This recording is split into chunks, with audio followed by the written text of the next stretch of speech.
आजच्या व्हिडिओमध्ये आपण ओठांची काळजी कशी घ्यायची या विषयाच्या काही महत्त्वाच्या टिप्स आणि ट्रिक्स पाहणार आहोत।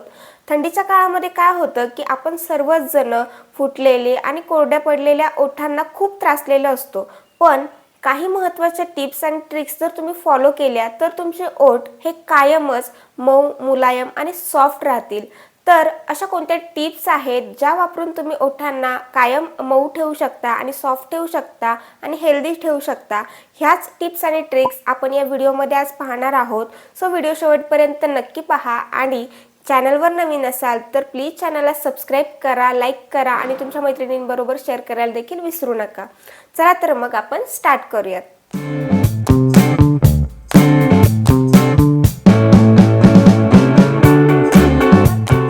सर्वात पहिली जी टिप आहे ती आहे आठवड्यातून एकदा तरी तुम्हाला तुमच्या ओठांना छान एक्सफोलिएट करायचं आहे।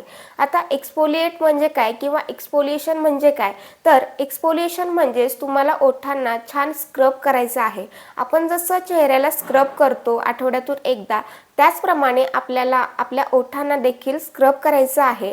त्यासाठी मी तुम्हाला 2 रेमेडी सांगणार आहे। तर सगळ्यात पहिली जी रेमेडी आहे ती आहे साखर प्लस मध। तुम्हाला एखाद्या बाउलमध्ये साखर घ्यायची आहे, 1 चम्मच तुम्ही जर साखर घेतली तर 1च चम्मच तुम्हाला मध घ्यायचा आहे आणि त्याला छान मिक्स करायचं आहे आणि तुमच्या ओठांना छान रब करून घ्यायचं आहे। अगोदर तुम्ही जर लिपस्टिक वगैरे लावली असेल तर ती अगोदर आपल्याला पुसून घ्यायची आहे, टिश्यू पेपरने किंवा रुमालाने देखील तुम्ही पुसू शकता। त्याच्यानंतर आपल्याला ते साखर प्लस मधाचं जे एक्सफोलिएशन आपण क्रिएट केलेलं आहे ते आपल्याला संपूर्ण ओठांना लावायचं आहे आणि छान 2 मिनिटं तुम्हाला मसाज करायची आहे आणि त्याच्यानंतर नॉर्मल पाण्याने तुम्हाला वॉश करायचं आहे। ही झाली पहिली रेमेडी। सेकंड जी रेमेडी आहे ती आहे नारळाचं तेल प्लस कॉफी। तुम्हाला एक कॉफीचं पॅकेट घ्यायचं आहे जे 2 रुपयाला भेटतं ना छोटंसं, ते तुम्हाला पॅकेट घ्यायचं आहे, एका बाउलमध्ये टाकायचं आहे आणि त्या बाउलमध्ये तुम्हाला ती जेवढी कॉफी आहे तेवढंच प्रमाणामध्ये नारळाचं तेल टाकायचं आहे आणि त्याला छान मिक्स करायचं आहे आणि ती जी रेमेडी आहे किंवा तो जो पदार्थ आहे ते तुम्हाला ओठांना लावून घ्यायचं आहे आणि जसं साखर आणि मधाने आपण जसं एक्सफोलिएशन केलं, स्क्रब केलं, त्याचप्रमाणे आपल्याला याने देखील छान ओठांना स्क्रब करायचं आहे आणि थोड्या वेळानंतर 5-10 मिनिटांनंतर तुम्हाला ते छान वॉश करून घ्यायचं आहे। आणि हे झाल्याच्या नंतर तुम्ही सेकंड लिप बाम लावू शकता किंवा वॅसलिन देखील लावू शकता। याच्यामुळे काय होतं की जे स्क्रब आपण करतो, ओठांना एक्सफोलिएशन करतो, त्यामुळे आपली जी डेड स्किन आहे, तुम्ही देखील नोटीस केलेलं असेल की थंडीमध्ये ना आपले जे ओठ आहेत ते कोरडे पडतात आणि आपले जे ओठांचे कातडे आहेत ते वरती येतात, म्हणजे जी डेड स्किन आहे ती वरती येते, त्यामुळे आपले ओठ असं जास्त फाटल्यासारखे वाटतात। ती जी डेड स्किन आहे ती काढण्यासाठी आपल्याला स्क्रब करायचं आहे। तर तुम्ही स्क्रब केल्यानंतर तुमची जी संपूर्ण डेड स्किन आहे, मृत त्वचा आहे, ती संपूर्ण निघून जाणार आहे आणि छान तुमचे ओठ हेल्दी आणि मऊ राहणार आहेत। त्यामुळे आठवड्यातून एकदा तरी तुम्हाला तुमच्या ओठांना एक्सफोलिएट करायचं आहे, पण तुम्हाला जास्त रगडायचं नाहीये आणि जेव्हा पण तुम्ही ओठांना स्क्रब करता त्याच्यानंतर लगेचच तुम्हाला ओठांचा लिप बाम किंवा लिप केअरचे जे पण प्रोडक्ट आहेत, आजकाल खूप छान छान लिप ग्लॉस देखील आलेले आहेत लिप केअरचे, ते तुम्ही लावू शकता, लिप बाम लावू शकता किंवा वॅसलिन देखील लावू शकता। तर तुम्हाला छान ओठांना स्क्रब करायचं आहे आठवड्यातून एकदा आणि त्याच्यानंतर लिप बाम लावायचा आहे। सेकंड जी टिप आहे ती आहे तुम्हाला छान नैसर्गिक रेमेडीज तुमच्या घरी तयार करून तुम्ही तुमच्या ओठांना लावू शकता। तर अशा कोणत्या रेमेडीज आहेत ज्या तुम्ही घरच्या घरी तयार करून तुमच्या ओठांची केअर करू शकता आणि लिप केअरचे प्रोडक्ट तयार करू शकता? तर सगळ्यात पहिली जी आहे ती आहे तूप। तूप आपल्या किचनमध्ये कायमच अवेलेबल असतं। तर तुम्हाला काय करायचे, रात्री झोपण्यापूर्वी तुम्ही छान तुपाची लेअर तुमच्या ओठांना लावू शकता। जर तुम्ही अगोदर काही मेकअप केला असेल तर तो रिमूव्ह करायचा, त्याच्यानंतर तुपाची लेअर तुमच्या ओठांना लावायची आणि त्याच्यानंतर छान झोपून जायचं। सकाळी उठल्यानंतर तुम्ही ते धुवून टाकू शकता किंवा एखाद्या टिश्यू पेपरने किंवा कॉटन पॅडने तुम्ही ते पुसू शकता आणि त्याच्यानंतर छान फेस वॉश करू शकता आणि त्याच्यानंतर परत एकदा लिप बाम लावू शकता। ही झाली पहिली रेमेडी. आता सेकंड जी रेमेडी आहे ती आहे नारळाचं तेल. आता तुम्हाला यामध्ये काहीही मिक्स करायची गरज नाही आहे, कारण नारळाचं तेल जे आहे ते अगोदरच सॉफ्ट असतं, सौम्य असतं, त्यामुळे तुम्हाला त्यामध्ये काही मिक्स करायची गरज नाही आहे. जर तुम्हाला वाटलंच तर तुम्ही त्यामध्ये ॲलोवेरा जेल मिक्स करू शकता. तर तुम्हाला काय करायचं आहे, थोडंसं ॲलोवेरा जेल, थोडंसं नारळाचं तेल छान घ्यायचं आहे, मिक्स करायचं आहे आणि रात्री झोपण्यापूर्वी तुमच्या ओठांवरती लावून झोपून जायचं आहे. आणि जसं तुम्ही सकाळी उठून तूप लावल्याच्या नंतर जसं धुतलं तसंच त्या पद्धतीने तुम्हाला ते धुवून काढायचं आहे किंवा रिमूव्ह करायचं आहे. ही सेकंड रेमेडी झाली. आता थर्ड जी रेमेडी आहे ती आहे मध प्लस गुलाब पाणी. आता गुलाब जेल तर आपल्याकडे असतंच अवेलेबल. जर तुमच्याकडे नसेल तर तुम्ही गुलाबाच्या पाकळ्या घेऊन त्या उकळून छान गुलाबजेल तयार करू शकता. तर तुम्हाला मध घ्यायचं आहे प्लस गुलाबजल घ्यायचं आहे. एका बाउलमध्ये तुम्ही घेऊ शकता. छान त्याला मिक्स करायचं आहे आणि रात्री झोपण्यापूर्वी तुम्हाला छान रब करून घ्यायचं आहे आणि त्यावरती काहीही लावायचं नाही आहे. सकाळी उठल्यानंतर परत धुवून टाकायचं आहे.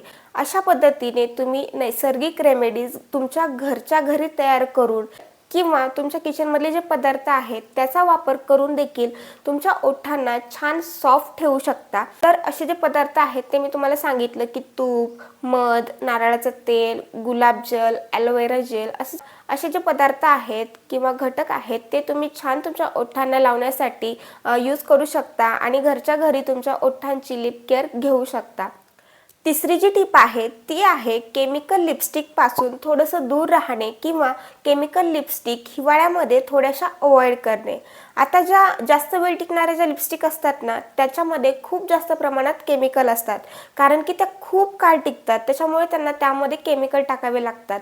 तर हिवाळ्यामध्ये आपल्याला अशा ज्या लिपस्टिक आहेत ज्या जास्त वेळ टिकतात, उदाहरणार्थ लिक्विड ज्या लिपस्टिक असतात त्या खूप काळ टिकतात आणि खूप काळ आपल्या ओठांवरती राहतात, त्यामुळे त्यामध्ये केमिकल असतात. तर अशा लिपस्टिक आपण अवॉइड करू शकतो स्पेशली हिवाळ्यामध्ये. आणि तर तुम्ही म्हणाल की लिपस्टिक अजिबात लावायच्याच नाहीत का, तर असं नाही. तुम्ही लिप ग्लॉस लावू शकता किंवा अशा ज्या लिपस्टिक आहेत ज्यामध्ये लिप बाम असतो किंवा ज्या एकदम सॉफ्ट असतात म्हणजेच आपल्या क्रीम लिपस्टिक त्या तुम्ही लावू शकता. लिप ग्लॉस, लिप टिंट अशा प्रकारचे जे सॉफ्ट लिपस्टिक आहेत किंवा सॉफ्ट लिपचे जे प्रोडक्ट आहेत ते तुम्ही वापरू शकता. फक्त तुम्हाला जास्त काळ टिकणाऱ्या ज्या लिक्विड लिपस्टिक आहेत त्या थोड्याशा अवॉइड करायच्या आहेत. त्याच्यामुळे तुमचे ओठ अजून जास्त ड्राय आणि रफ होण्याची शक्यता असते. तर ही एक टिप आहे की तुम्हाला केमिकल लिपस्टिक थोड्याशा अवॉइड करायच्या आहेत आणि ज्या थोड्याशा क्रीमी टाईप किंवा क्रीमी टेक्स्चरच्या लिपस्टिक असतात, लिप ग्लॉस, लिप टिंट अशा पद्धतीच्या ज्या लिपस्टिक आहेत त्या तुम्हाला लावायच्या आहेत. आता चौथी जी टिप आहे ती आहे लिप बामचा जास्तीत जास्त वापर करणे. आता ओठ कोरडे पडल्यानंतर बऱ्याच जणांना सवय असते की ओठ चावण्याची, पण असं न करता आपण ओठांना लिप बाम लावू शकतो. फक्त तुम्हाला लिप बाम निवडताना थोड्याशा लोकल क्वालिटीचा न निवडता किंवा हलक्या क्वालिटीचा न निवडता तुम्हाला छान थोडंसं इन्व्हेस्टमेंट करायची आहे लिप बाममध्ये, चांगल्या ब्रँडचा किंवा ज्यामध्ये छान छान शिया बटर असेल, कोको बटर असेल किंवा असे जे प्रोडक्ट असतील की जे तुमच्या ओठांना छान सॉफ्ट करतात, उदाहरणार्थ विटॅमिन ई असेल, असे जे घटक असलेले लिप बाम आहेत त्यामध्येच तुम्हाला इन्व्हेस्ट करायचं आहे आणि असेच लिप बाम तुम्हाला खरेदी करायचे आहेत आणि तेच तुम्हाला यूज करायचे आहेत जे नॉर्मली 10-20 रुपयाला भेटतात. असे लिप बाम जर तुम्ही लावले तर त्याचा जास्त परिणाम होत नाही तुमच्या ओठांवरती, कारण की त्यामध्ये असे जे घटकच नसतात, एकदम साध्या क्वालिटीचे ते असतात. त्यामुळे तुम्हाला लिप बाम थोडेसे छान चांगल्या ब्रँडचे किंवा चांगल्या घटक असलेले लिप बाम निवडायचे आहेत आणि ते तुम्हाला वारंवार तुमच्या ओठांना लावायचे आहेत. फक्त एक काळजी घ्या की अगोदर लिपस्टिक वगैरे पुसून घ्या किंवा तुमची जी काही डेड स्किन आहे ती मी तुम्हाला सांगितल्याप्रमाणे स्क्रब वगैरे लावून अगोदर रिमूव्ह करा आणि त्याच्यानंतर लिप बाम लावा. भरपूर लोक असं करतात की लिप बाम लावल्यानंतर त्याला पुसत देखील नाहीत आणि परत लिप बाम लावतात. त्यामुळे काय होतं की जे लिप बाम आहे त्याचा ओठांवरती काही इफेक्ट होत नाही, कारण की ना तुम्ही अगोदरच लिप बाम लावलेला असतो आणि ती जी डेड स्किन आहे ती तुम्ही पुसलेली नसते. त्याच्यामुळे तुम्ही जर परत लावला तर त्याचा अजिबात उपयोग होत नाही. त्याच्यामुळे तुम्हाला वारंवार लिप बाम लावल्यानंतर तो अगोदरचा पुसून काढायचा आहे आणि त्याच्यानंतर परत त्यावरती लिप बाम लावायचा आहे। तर ही देखील एक बेसिक टिप आहे की तुम्हाला लिप बाम जास्तीत जास्त वापरायचा आहे आणि स्पेशली जेव्हा तुम्ही बाहेर जाता थंडीच्या दिवसांमध्ये तेव्हा देखील तुम्हाला लिप बाम लावायचा आहे। आणि बाहेर जाताना तुम्ही असा लिप बाम निवडू शकता ज्या लिप बाममध्ये SPF असेल, म्हणजेच सन प्रोटेक्शन असेल, तो लिप बाम तुम्ही निवडू शकता बाहेर जाताना। स्पेशली नसेल तर तुम्ही नॉर्मल तुमच्याकडे जो आहे तो देखील लावू शकता। टिप नंबर 5 आहे जास्तीत जास्त पाणी पिणे। आता उन्हाळ्यामध्ये काय होतं की आपल्याला खूप जास्त तहान लागते, त्यामुळे आपण आपोआपच पाणी पितो, पण थंडीच्या दिवसांमध्ये आपल्याला अजिबात म्हणजे जास्त तहान लागत नाही, त्याच्यामुळे आपण थोडंसं पाणी पिणं अवॉइड करतो। तर असं न करता आपल्याला दिवसातून किमान 7 ते 8 ग्लास पाणी प्यायचं आहे। थंडी असली तरी देखील आपल्याला पाणी प्यायचं आहे, कारण की काय होतं की आपल्या शरीरामध्ये जर पाणी नसेल तर त्याचा इफेक्ट आपल्या संपूर्ण बॉडीला होतो आणि आपल्या ओठांना तर स्पेशली होतो, कारण आपली जी बॉडी आहे ती थोडंसं हायड्रेशन क्रिएट करत असते घामाच्या स्वरूपात किंवा अदर पण स्वरूपामध्ये, पण आपले जे ओठ आहेत त्यांच्यामध्ये एवढी ताकद नसते की ते म्हणजे नैसर्गिक हायड्रेशन क्रिएट करतील किंवा नैसर्गिक सॉफ्ट राहतील असं त्यांच्यामध्ये नसतं। त्याच्यामुळे पाणी पिल्यामुळे काय होतं की आपल्या शरीरामध्ये हायड्रेशन जास्त होतं, हायड्रेशनचं प्रमाण जास्त होतं आणि त्यामुळे आपले जे ओठ आहेत ते नैसर्गिकरित्या एकदम मऊ आणि सॉफ्ट राहतात। त्याच्यामुळे ही एकदम बेसिक टिप आहे की तुम्ही थंडी असो, हिवाळा असो, पावसाळा असो, कोणत्याही ऋतूमध्ये जर तुम्हाला सॉफ्ट मुलायम होठ हवे असतील तर तुम्हाला किमान 7 ते 8 ग्लास पाणी रोजच प्यायचं आहे। जर तुम्हाला नुसतं पाणी प्यायला आवडत नसेल किंवा काय नुसतंच पाणी प्यायचं असं जर तुम्हाला वाटत असेल तर तुम्ही त्यामध्ये वेगवेगळे घटक टाकू शकता, म्हणजे वेगवेगळे पदार्थ टाकू शकता आणि ते पाणी पिऊ शकता। उदाहरणार्थ मी तुम्हाला सांगते, रात्री झोपण्यापूर्वी तुम्ही एका ग्लास पाण्यामध्ये थोडेसे जिरे टाकू शकता आणि सकाळी उठून त्याला गाळून छान जिरा वॉटर तुम्ही पिऊ शकता, किंवा तुम्ही त्यामध्ये छान मेथीचे दाणे टाकू शकता। मेथी खूप छान हेल्दी असते आणि खूप आपल्या शरीराला मदत करते हायड्रेशनसाठी, किंवा अदर पण केसांसाठी छान असते, शरीरासाठी छान असते, त्वचेसाठी छान असते।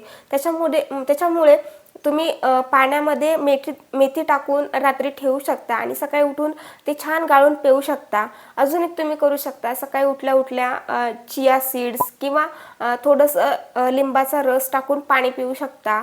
अशा पद्धतीने तुम्ही वेगवेगळे पदार्थ टाकून छान थोडंसं पाण्याला थोड्याशा वेगळ्या पद्धतीने पिऊ शकता। त्यामुळे काय होईल, तुमच्या शरीरात पाणी देखील जाईल आणि थोडंसं वेगळं पाणी आणि थोडीशी वेगळी टेस्ट देखील तुम्हाला चाखायला मिळेल। तर ही एक टिप आहे की कोणताही ऋतू असू द्या, तुम्हाला जास्तीत जास्त हायड्रेशन घ्यायचं आहे, जास्तीत जास्त पाणी प्यायचं आहे, किंवा अदर देखील तुम्ही घेऊ शकता, ज्यूस वगैरे, अशा पद्धतीने देखील तुम्ही तुमच्या शरीराला हायड्रेशन देऊ शकता। तर आता सगळ्यात शेवटची आणि 6वी जी टिप आहे ती आहे ओठांना चावणं सोडून द्या किंवा अवॉइड करा। जेव्हा पण आपले ओठ फुटतात किंवा कोरडे पडतात तेव्हा आपल्याला खूप जास्त सवय असते ओठांना चावण्याची, पण त्याच्यामुळे काय होतं, आपले जे ओठ आहेत ते अजून जास्त जखमी होतात आणि अजूनच जास्त कोरडे पडतात चावल्यामुळे। त्यामुळे तुम्हाला असं न करता ही सवय थोडीशी टाळा आणि ओठांना छान लिप केअरचे प्रोडक्ट वापरा, ओठांना चावू नका आणि तुम्ही छान त्यांना लिप बाम लावू शकता, किंवा मी जसं सांगितलं तसं छान ओठांचं स्क्रब करू शकता। नैसर्गिक लिप केअरचे प्रोडक्ट घरीच तयार करून तुम्ही छान त्यांना लावू शकता। अशा पद्धतीने तुम्ही त्यांची काळजी घेऊ शकता आणि ओठांना चावणं थोडंसं अवॉइड करू शकता। तर ह्या होत्या काही महत्त्वाच्या आणि बेसिक टिप्स ज्या वापरून तुम्ही तुमच्या ओठांना छान मऊ, मुलायम आणि निरोगी ठेवू शकता, छान हेल्दी ठेवू शकता। तर हा होता आजचा व्हिडिओ आणि हा व्हिडिओ तुम्हाला कसा वाटला हे मला कमेंट करून नक्की सांगा। व्हिडिओ आवडला तर व्हिडिओला लाईक करा, शेअर करा आणि मेन म्हणजे आपल्या यूट्यूब चॅनलला सबस्क्राईब करा, जेणेकरून माझ्या छान छान नवीन नवीन विषयांच्या व्हिडिओंचे नोटिफिकेशन तुम्हाला मिळतील आणि अशीच मी तुमच्यासोबत छान छान गोष्टी शेअर करत राहील। सो सबस्क्राईब नक्की करा। भेटूयात आपल्या नेक्स्ट व्हिडिओमध्ये, तोपर्यंत स्वतःची काळजी घ्या।